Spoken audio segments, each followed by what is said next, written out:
Jammu Kashmir national conference की जानिब से 7 रेजोल्यूशन पास हुए हैं, जिसमें कि सबसे इम्पोर्टेंट रेजोल्यूशन है स्पेशल स्टेटस के लिए। स्पेशल स्टेटस से मुराद है 370 और रियासती दर्जे के लिए यानी कि स्टेटहुड के लिए।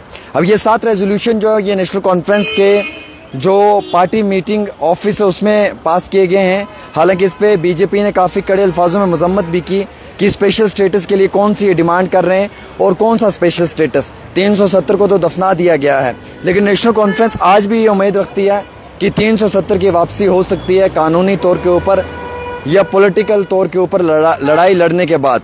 अब इसमें क्या क्या इंपॉर्टेंट डिसीजंस लिए गए हैं वो मैं आपको बताना चाहूँगा।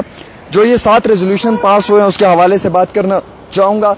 वैसे हमें भी नेशनल कॉन्फ्रेंस की समझ नहीं आती है। उमर अब्दुल्ला जी कभी असेंबली में कहते हैं कि मैं अगर स्टेट का दर्जा मांगूं तो ये मेरे लिए लानत की बात है या ये मेरे लिए जलालत की बात है।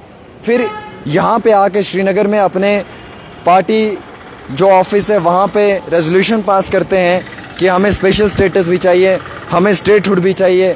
कुछ समझ नहीं आ रही है कि उमर अब्दुल्ला कर क्या रहे हैं। अल्लाह ही बेहतर जानता है कि इनकी सोच क्या है। नेशनल कॉन्फ्रेंस की जो वर्किंग कमेटी है श्रीनगर के अंदर एक मीटिंग होती है जिसमें सबसे पहले पहलगाम के दहशतगर्दाना हमले की कड़े अल्फाजों में मजम्मत की जाती है और लाइन ऑफ कंट्रोल पर रहने वाले आम शहरियों की हिफाजत व तहफ़्फ़ुज़ की बात की जाती है। कैमरामैन कैमरा मत हिलाएं। इस मीटिंग के अंदर नेशनल कॉन्फ्रेंस के प्रेसिडेंट फ़ारूक अब्दुल्ला भी होते हैं, उमर अब्दुल्ला साहब भी होते हैं। और ये मीटिंग की जो शुरुआत है वो पहले तो 2 मिनट के साइलेंस से होती है in memory of those killed in April 22 attack eight bison Pahalgam. उसके बाद इसमें 7 रेजोल्यूशन पास होते हैं। पहले रेजोल्यूशन में जो है वो कंडेम किया जाता है पहलगाम के दहशतगर्दाना हमले को, जिसमें कि 26 आम शहरियों की मौत हुई है, जिसमें कि बॉर्डर पे रहने वाले आम शहरियों की जो हलाकतें हुई हैं उनके हिफाजत व तहफ़्फ़ुज़ के लिए और उनके फैमिली के दुख और दर्द में जो है ये रेजोल्यूशन पास किया जाता है। सेकंड रेजोल्यूशन जो है वो स्पेशल स्टेटस पे पास होता है और उसके साथ साथ रियासती दर्जे को बहाल करने के लिए पास होता है। थर्ड रेजोल्यूशन जो है वो गवर्नमेंट ऑफ इंडिया को कहा जाता है कि आप फौरी तौर जो है वो full statehood status Jammu Kashmir को दें और जो पार्लियामेंट और सुप्रीम कोर्ट के ऑब्जर्वेशंस हैं उनको कायम दायम रखते हुए अवाम के हकूक़ को जो है वो बिल्कुल भी दबाया ना जाए। फोर्थ रेजोल्यूशन में जो सीज़ फायर अनाउंसमेंट हुई है उसका वेलकम किया जाता है।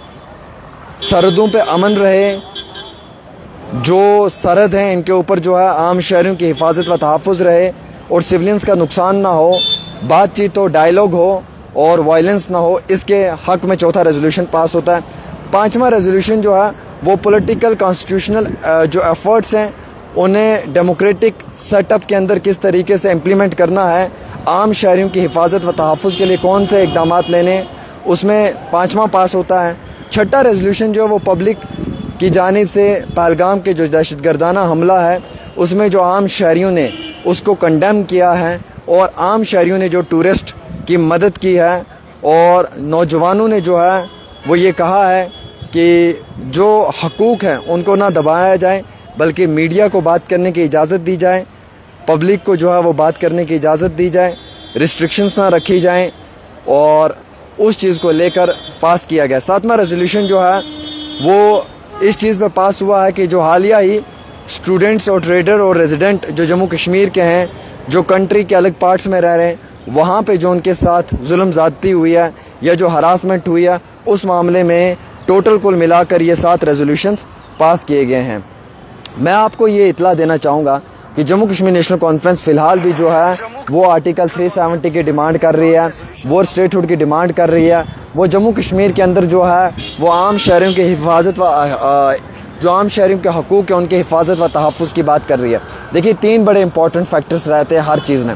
फैक्टर नंबर 1 ये कि उमर अब्दुल्ला जम्मू कश्मीर की कानून साज असम्बली में ये कहते हैं कि जनाब मैं रियासत के दर्जे की मांग नहीं करूंगा इस टाइम में, अगर मैं ये मांग करूं तो इतनी सस्ती सियासत नहीं है मेरी। उमर साहब यहाँ पे आके डिमांड करते हैं। आगा रूल्ला कहते हैं कि हमें स्टेट मांगनी है, ऐसा नहीं कि हमें स्टेट मांगनी छोड़ देनी है। उमर साहब के अपने पॉइंट्स होंगे, मैं अपनी बात पे कायम दायम हूँ। आज 7 रेजोल्यूशन पास हुए हैं।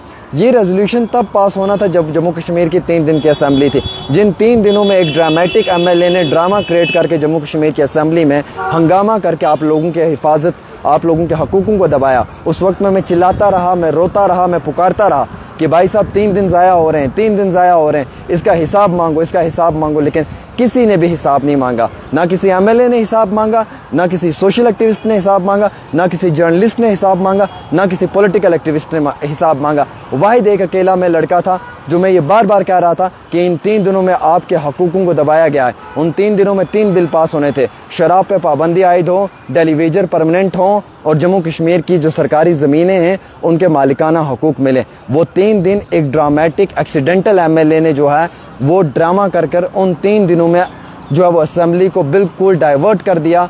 और जो मेन इम्पोर्टेंट पॉइंट था कि उन 3 दिनों में 3 बड़े बिल पास होने थे, वो तीनों बिल पास नहीं होने दिए। वो तीनों बिल वहीं के वहीं रह गए। आज हम सब लोग कहते हैं कि शराब पे पाबंदी आयद होनी चाहिए। कहाँ से पाबंदी आयद होगी जब उन 3 दिनों में बिल पास होना था? उन तीन दिनों में बिल पास होना था शराब पे पाबंदी आयद होने वाला। 7 अप्रैल को, याद है आपको? 8 अप्रैल को क्या वो बिल पास हुआ असेंबली में? क्या उस बिल को पास होने दिया? उन 3 दिनों में WWE की रेसलिंग चली और फाइटिंग हुई, गाली गलोच हुआ, हंगामा हुआ और वो 3 के 3 दिन वेस्ट हो गए। क्या उन 3 दिनों में डेलीवेजरों को उनका अधिकार मिला? अरे गवर्नर साहब ने डेलीवेजरों को कहा था कि मैंने आपको परमानेंट कर दिया है, मैंने आपको ग्रीन सिग्नल दे दिया, लेकिन हुकूमत ने स्टेप ही नहीं लिया क्योंकि हुकूमत के पास बजट ही नहीं था। हुकूमत कहाँ से स्टेप ले पाती? वैसे ही जो है वो सरकारी ज़मीनों के मालिकाना हकूक मिलने थे जिनको 20-20 साल हो गए थे, क्या वो मिलने दिया आपको? आज कहते हैं फॉरेस्ट राइट एक्ट है, गुजर बकरवालों को मार कर निकाला जा रहा है जंगलात की ज़मीन में से, उनके छोटे छोटे कुल्ले तोड़े जा रहे हैं। किस हकूक की बात करते हैं यार आप? मैं जब खुलकर बात करना शुरू करता हूँ ना फिर मुझसे काबू नहीं होता है, फिर मैं मालूम नहीं जज्बात में कितना कुछ बोल देता हूँ।